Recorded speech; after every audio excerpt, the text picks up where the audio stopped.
বিসমিল্লাহির রহমানির রহিম। আসসালামু আলাইকুম ওয়া রাহমাতুল্লাহি ওয়া বারাকাতুহু। মুহররম ও আশুরার রোজা রাখার নিয়ম এবং এর ফজিলত।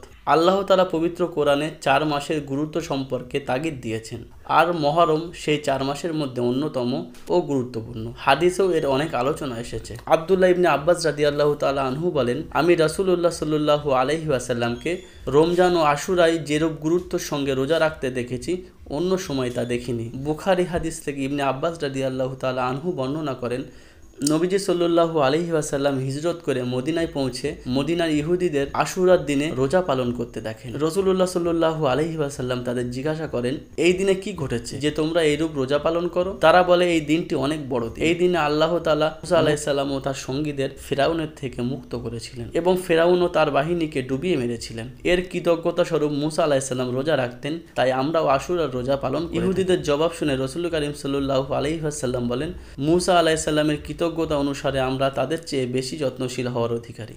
অতঃপর তিনি নিজেও আশুরার রোজা রাখেন এবং মুসলমানদের তা পালন করতে নির্দেশ প্রদান। রাসূলুল্লাহ সাল্লাল্লাহু আলাইহি ওয়াসাল্লাম বলেন, তারা যেহেতু একদিন একটি রোজা পালন করে, আগত বছর 10 তারিখের সঙ্গে 9 তারিখ মিলিয়ে 2 দিন রোজা পালন করব ইনশাআল্লাহ। অন্য বর্ণনায় রাসূলুল্লাহ সাল্লাল্লাহু আলাইহি ওয়াসাল্লাম ইরশাদ করেন, তোমরা আশুরার দিনে রোজা রাখো, তবে এই ক্ষেত্রে ইহুদিদের সঙ্গে মিল না হওয়ার জন্য 10 তারিখের আগের দিন অথবা 10 তারিখের আরও একদিন পরে একটি রোজা রেখে নিও।